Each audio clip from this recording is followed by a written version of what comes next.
Dio ci vuole bene. God loves everyone.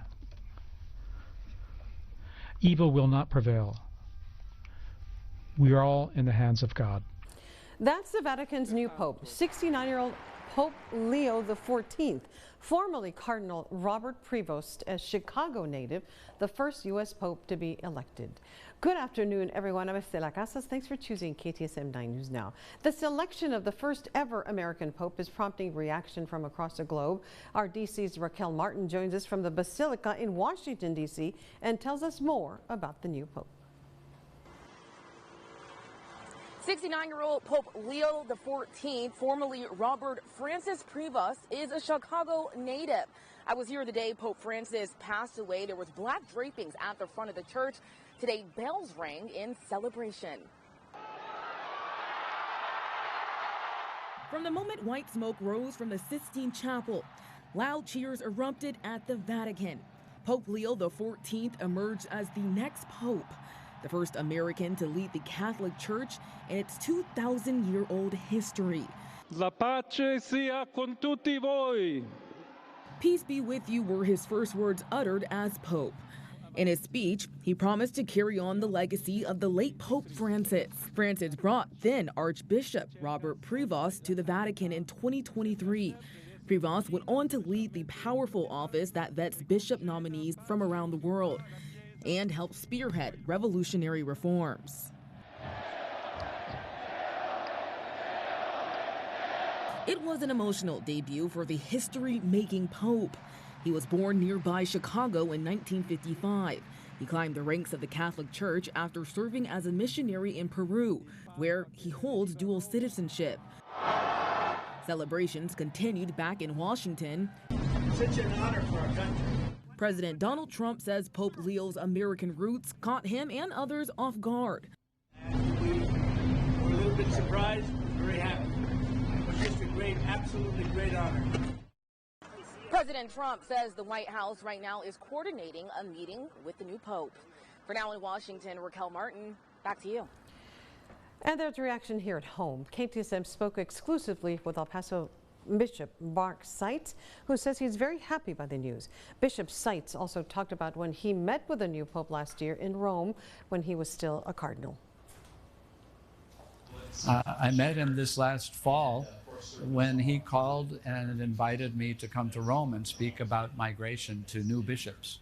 So that's pretty neat too. I really didn't expect I would know the new guy.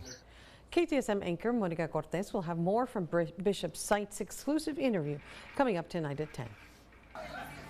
Well, I think being from America, Latin America, it's going to make a difference like Pope Francis did.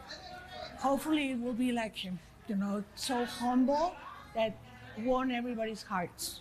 Many local residents are also excited by the news of a new Pope as celebrations continue worldwide. And there's still more to learn about the Pope and his views on the Catholic Church.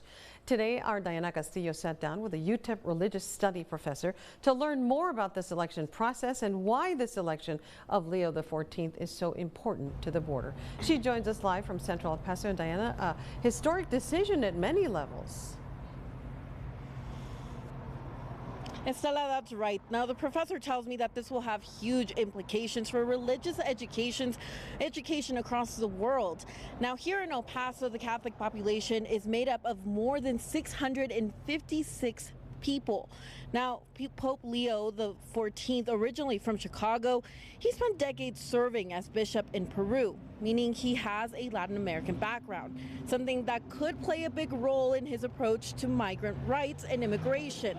That, combined with the U.S. background, could set the stage for his approach in the papacy, especially when it comes to President Trump. The outcome, in my opinion, will probably be a continuation of some of Francis's approaches to how the church should move forward. But also Pope Leo, just looking at his background, has some traditionalist leanings too.